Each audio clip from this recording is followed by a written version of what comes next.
Olá pessoal, esse é o canal Anísia Analisando, com Anísia Messias falando sobre filosofia e um pouco mais. Eu estou aqui para apresentar sobre do que vai ser esse um pouco mais, do quais os assuntos de filosofia vão estar sendo tratados aqui.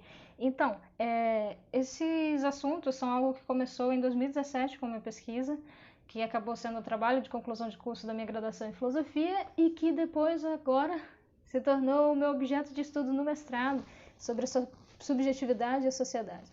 E o que eu estou pesquisando nessa sociedade, nessa subjetividade? Estou pesquisando a subjetividade da loucura. E de onde veio digamos assim, essa vontade de pesquisar sobre a loucura? Ela começou lá atrás na minha infância, com a minha tia Bal. A pessoa a quem eu dediquei o meu TCC, meu trabalho de conclusão de curso. Bem, essa pessoa, a Bal, ela foi abandonada pelo marido quando estava grávida ainda, e o meu avô, ele a aceitou de volta em casa sobre uma condição, a de que quando ela desse à luz, o filho não poderia ficar com ela. E na época ela aceitou, né? Ela era uma mulher jovem, preta, numa sociedade antiga, machista e sem emprego. Então ela teve que aceitar. Só que isso a destruiu por dentro, isso a deixou devastada. E por conta disso ela enlouqueceu, né? E ela acabou sendo cuidada pelo meu pai, que era o irmão mais novo dela. E a minha infância toda eu convivi com ela. E eu via nitidamente nos olhos dela uma tristeza, uma profunda tristeza, um profundo sofrimento. E quando era criança eu não entendia como foi que ela chegou até ali. Mas hoje eu entendo. Entendo que ela sofreu nos hospitais psiquiátricos, eu entendo que ela sofreu com a perda do filho e não poder ter o seu filho, continuar com o seu filho, de ter que aceitar isso, dadas aquelas circunstâncias. E eu percebo que com os estudos sobre Michel Foucault, a história da loucura na Idade Clássica, com os estudos sobre Anísia da Silveira e a história da psiquiatria no Brasil, e com os relatos do Holocausto brasileiro com Daniela Becks, eu percebo o quanto ela de fato sofreu nos hospitais psiquiátricos. Eu percebi também que algo poderia ter sido diferente na vida da Bal. Muita coisa poderia ter sido diferente na vida de inúmeras pessoas que sofreram com o Holocausto brasileiro. E pensando nisso, é que eu me debruço a pesquisar na nossa sociedade a subjetividade da loucura, a subjetividade desses indivíduos, como eles chegaram até esse estado, quais os modos que fazem com que eles cheguem a esse estado e como a sociedade lida com isso, os estigmas, os preconceitos, o medo, o pavor e como isso frequentemente faz com que a gente se afaste dessas pessoas ou com que a gente as trate de maneira desumana. E eles merecem respeito, eles têm uma história, eles têm muito sofrimento. E para poder quebrar com esses estigmas, quebrar com esses preconceitos, é preciso falar sobre isso.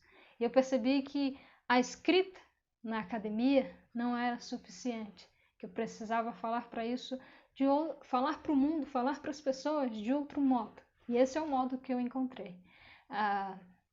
Porque eu me senti no dever com a Bal e com diversas outras mulheres que sofreram naquela época, diversas pessoas que hoje sofrem, principalmente agora no ano de 2020 para cá, com uma pandemia mundial, diversos casos de ansiedade, de transtornos de sofrimento psíquico, aí à tona, a saúde mental, a discussão sobre saúde mental se torna cada vez mais emergente.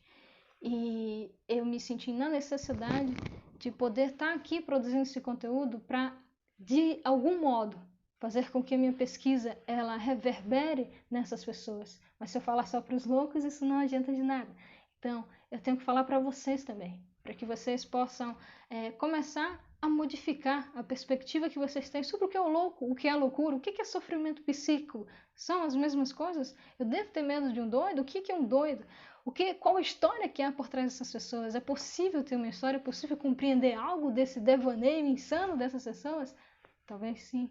Então, a gente não vai conseguir compreender se a gente não se permitir esse olhar, não se permitir parar um pouco e tentar perceber essa subjetividade que há nesses indivíduos. A nossa sociedade não vai conseguir lidar com a saúde mental se a gente não começar a lidar com esses estigmas sobre a saúde mental. Dizer para um amigo fazer terapia não é um insulto. Enquanto a gente achar que falar para uma pessoa se tratar dos seus problemas mentais e sofrimento psíquico é um insulto, a gente não vai conseguir lidar com os nossos próprios sofrimentos psíquicos. E cada vez mais, coisas como o Holocausto Brasileiro vão acabar se repetindo, coisas como a Grande Internação vão acabar se repetindo, porque o número de casos de pessoas com transtornos psíquicos cada vez mais cresce, e nesse sentido se torna cada vez mais emergente falar sobre isso.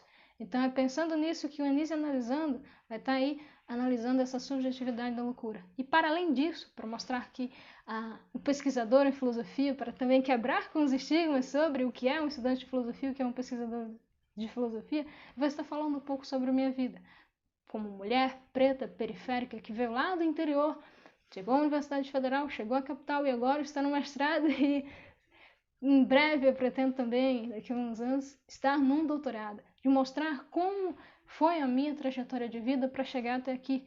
E que existe algo para além da filosofia, e que existe uma figura aqui sobre o filósofo, sobre o que é a filosofia, que precisa ser quebrada também. Né? O pesquisador, o professor, a gente não existe de maneira isolada, não existimos numa bolha. Há coisas a mais. E o outro lado da minha vida, agora no momento, é o atletismo. Mas já foi o teatro também. Mas o atletismo, principalmente hoje em dia, ele tem feito com que reverbere na filosofia, a filosofia também contribua no atletismo. Mudou minha perspectiva de vida, ajudou também em alguns estigmas que eu tinha em relação à infância, em relação ao que as pessoas fizeram com eu acreditar do que eu era ou não capaz. Então, o atletismo e a filosofia são dois elementos fundamentais. O atletismo e o esporte são dois elementos fundamentais para a minha vida. E eu percebi que isso também influencia as outras pessoas. Eu quero que as pessoas, as jovens, as mulheres, vocês que estão assistindo, possam ter um pouco mais sobre essa compreensão de que não é tão fácil e também não é essa coisa impossível. É possível chegar até aqui, é possível você ter uma paixão acadêmica, você ser uma mulher, uma acadêmica, e também é possível você ser um atleta, uma pessoa que vai aqui praticar esportes, praticar atividades físicas, e que, apesar das conturbações que vocês vão perceber, há outros momentos alegres também. E é possível sim que filosofia e esportes sejam parceiros.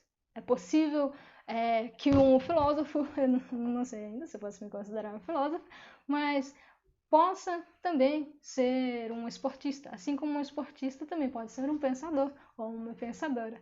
E pensando nisso que o Anísio Analisando vai estar aqui produzindo diversos conteúdos descontraídos para tentar trabalhar essa questão dos estigmas em relação à loucura e também contar um pouco sobre a minha vida, para que isso de algum modo repercuta na vida de vocês e que possa contribuir na vida de vocês, deixar mais descontraída e que vocês possam trabalhar a questão da saúde mental, que é algo tão importante, e possam conhecer um pouco mais sobre mim.